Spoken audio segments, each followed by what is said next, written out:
ada yang datang ke galeri saya 2 minggu yang lepas. Saya suka borak. Kalau orang kata saya sombong ke apa, siapa yang pernah jumpa tahulah. Wallahu a'lam. Galeri Ustazah Asma di Senawang kan. Siapa pun boleh datang, kalau kebetulan saya ada, memang kita akan layan. Lepas tu suka bertanya. Saya tengok ada seorang wanita yang dah berusia, mungkin 60 lebih ke 50 lebih. Lepas tu saya tanya, puan, puan datang apa? Nak ambil gambar? Saya yang biasa tawarkan. Macam perasan lah orang nak ambil gambar dengan kita. Tapi sebab saya faham ada orang dia nak ambil gambar, dia dah keluar dah handphone, tapi dia malu. Jadi saya pun, puan nak ambil gambar? Terus je. Jadi nak memang nak sangat, menangis-nangis nak ambil gambar. Lepas tu saya kata, puan ada anak? Ada. Anak berapa orang? 3 Ustazah. Semua lelaki.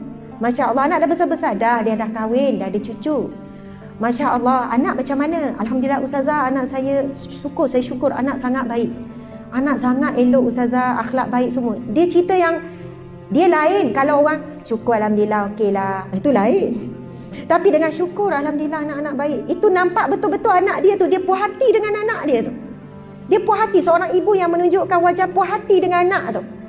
Dia puas hati dengan anak, sebenarnya dia sedang berpuas hati, gembira, bahagia dengan dirinya. Hasil, kalau pokok kita tanam, benih, siram apa, dapat hasil yang elok, kan puas hati. Puas hati dengan tengok tu, ataupun puas hati usaha kita selama ni? Puas hati dengan usaha.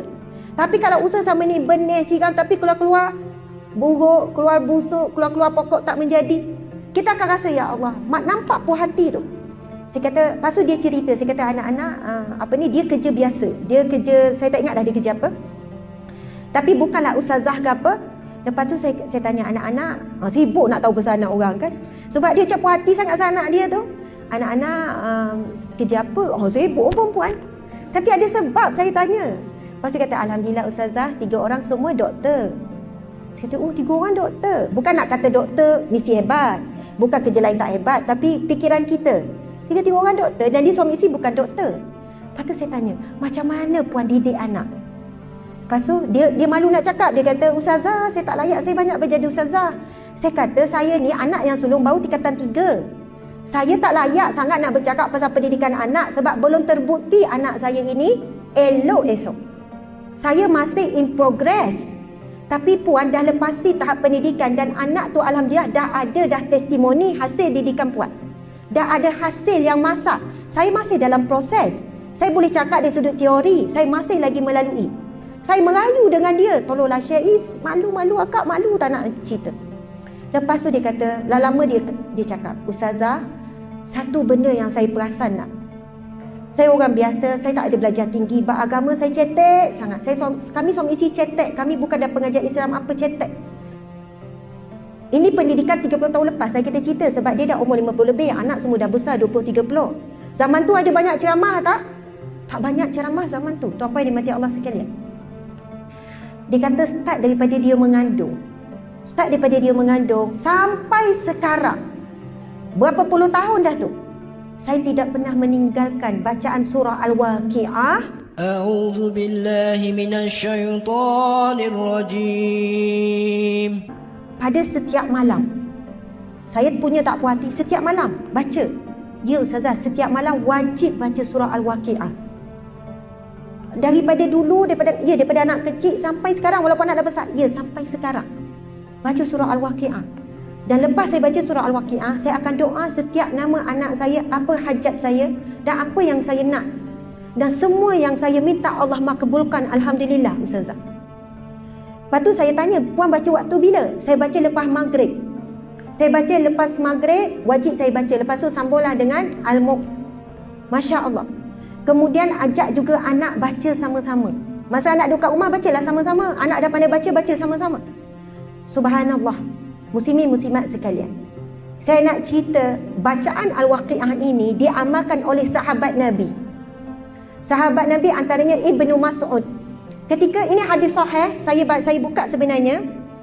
Siapa yang nak tahu kelebihan Al-Waqi'ah lagi, saya buka ni artikel Al-Kahfi 1517, bolehkah membaca Al-Quran untuk mendapat habuan dunia semata-mata?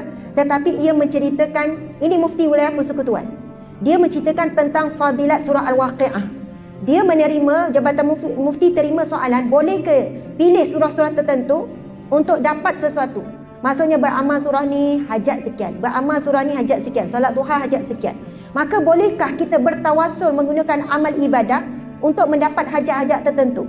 Jadi jawapan detail oleh Jabatan Mufti Wilayah berikan, jawapan ringkas, boleh bertawasul dengan amal soleh. Antaranya bertawasul dengan surah Al-Waqi'ah. Dalam tulisan Mufti Wilayah ini menceritakan kisah Ibnu Mas'ud. Ketika dia dah nazak, hampir sakaratul maut, tengah nazak, sakit dah semakin tenat. Lalu datang Saidina Uthman bin Affan bertanya kepada Ibnu Mas'ud, "Wahai Ibnu Mas'ud, adakah kamu dah menyediakan, kamu ada tinggalkan sesuatu kepada anak-anak kamu? Dia ada ramai anak dan anak masih kecil. Adakah kamu meninggalkan sesuatu kepada anak-anak kamu? Kamu dah nak meninggal ni, wahai Ibnu Mas'ud." Yang bertanya siapa? Saidina Uthman bin Affan. Macam kita lah pergi ziarah orang yang sakit, tengok pula ada anak kecil. Mungkin kita fikir, dia dah ready ke anak ni, apa-apa persiapan nak tinggal anak-anak kecil. Kita bukan tanya apa, tanya sebagai prihatin. Lalu apa jawapan Ibnu Mas'ud? Ibnu Mas'ud menjawab, aku tidak bimbang tentang perihal anak-anakku. Aku telah tinggalkan kepada mereka membaca surah Al-Waqi'ah pada setiap malam.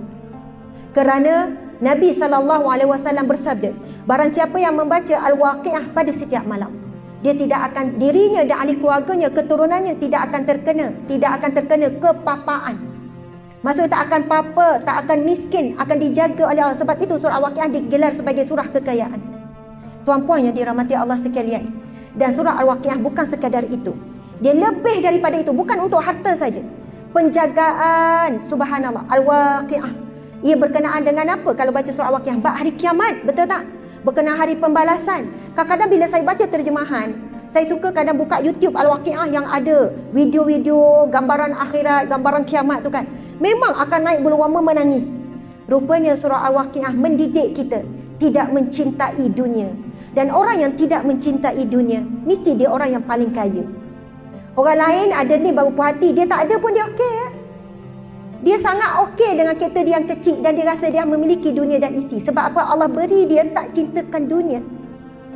Allah beri dia rasa cukup, itu yang paling mahal.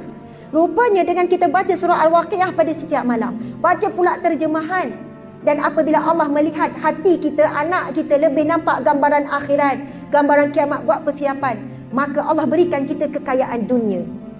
Allah beri kita kekayaan dunia. Sebab apa?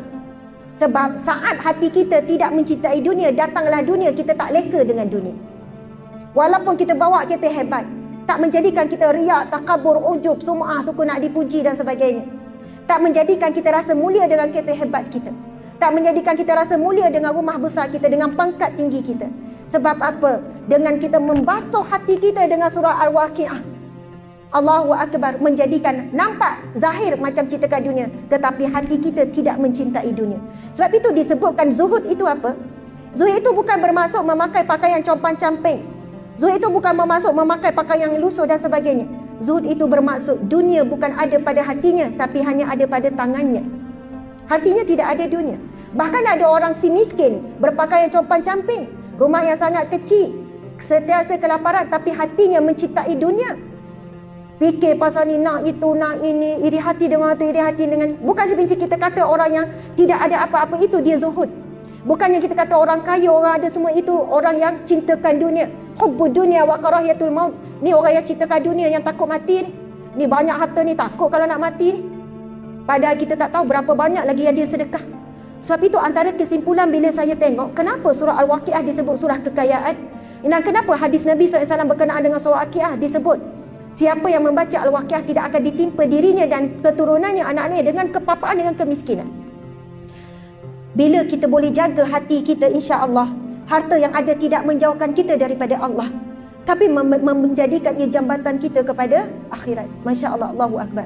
Jadi daripada tu saya dapat ilmu dan saya nekat selepas itu, saya tak nak tinggal surah Al-Waqi'ah pada setiap malam. Kalau sebelum ni saya dah baca lama sahabat Nabi, kisah-kisah ni, tapi bila saya jumpa depan mata, dia kata ustazah saya tak tahu, tapi luar biasa. Apa yang saya harap daripada Allah, anak saya jaga akhlak yang baik, Allah bagi. Anak saya elok walaupun semua lelaki.